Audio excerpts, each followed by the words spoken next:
দেখো, এটা ষষ্ঠ শ্রেণীর অনুশীলন 1.3-5 নং। এখানে হয়েছে দেখো, কোনো বৃহত্তম সংখ্যা দ্বারা 100 ও 184কে ভাগ করলে প্রত্যেকবার ভাগশেষ 4 থাকবে। তাহলে এমন একটা বৃহত্তম সংখ্যা নির্ণয় করতে হয় যেটা দিয়ে আপনার 100 এবং 184কে যদি ভাগ করা হয় তাহলে প্রত্যেকবার ভাগশেষ 4 থাকবে।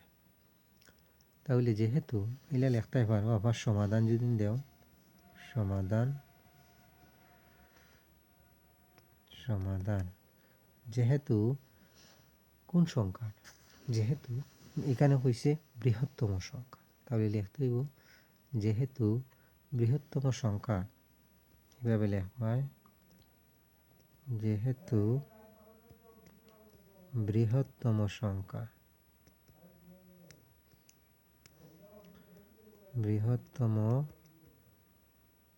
সংখ্যা কত, 100 ও 184, 184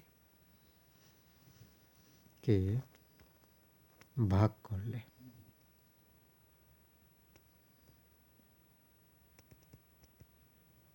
একশো চুরাশিকে ভাগ করলে প্রত্যেকবার ভাগশেষ 4 থাকবে। প্রশ্ন যেভাবে হয়েছে, প্রত্যেকবার ভাগশেষ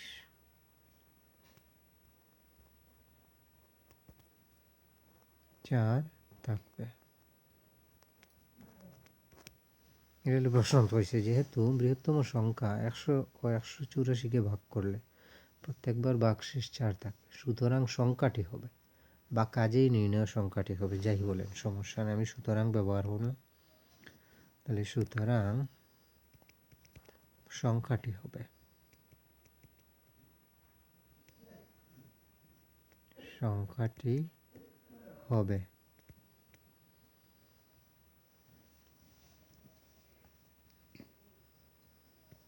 100 বিয়োগ 4 বা 96 এবং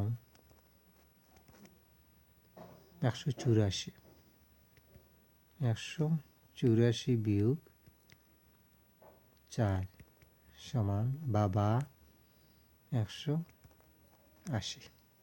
এই দুইটি সংখ্যা, এখন এই দুইটি সংখ্যার গসাগু নির্ণয় করতে হবে।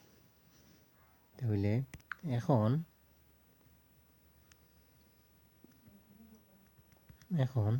এই গসাগুটা আমরা ইউক্লিডীয় প্রক্রিয়া নির্ণয় করব।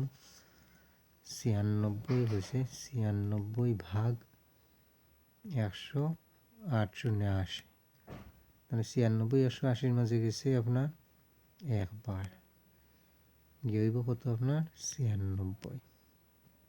বিয়োগটা ওদিন করি, 0 থেকে 6 যাইতো না, 1 10, 10 থেকে 6 গেলে 4, এখানে আছে 7, 17, 17 থেকে যদি 9 যায় তাহলে 8, 84 আবার 96 দ্বারা ভাগ, তাহলে 84 96 মাঝে যাইব একবার, হইব 8 10 4 84, তাহলে বিয়োগ করিতে 6 থেকে 4 গেলে 2, 9 থেকে 8 গেলে 1, আর 12 84 দ্বারা ভাগ, তাহলে 12 84 মাঝে যাইব 7 12 84,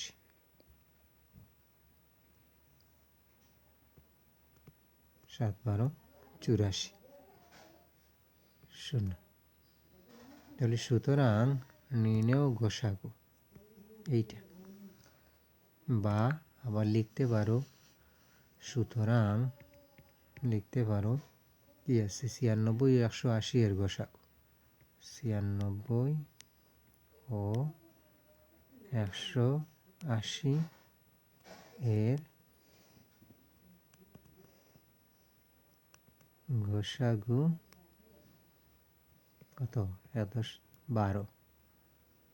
তাহলে নির্ণেয় সংখ্যাটি লিখতে পারো। নির্ণেয় সংখ্যাটি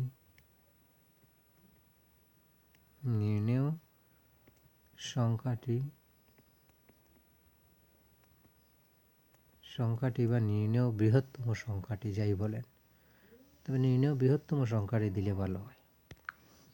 নির্ণেয় বৃহত্তম সংখ্যাটি, শুধু সংখ্যা নয়, যেহেতু বৃহত্তম সংখ্যাটা নির্ণয় করতে বলছে, তাহলে নির্ণেয় বৃহত্তম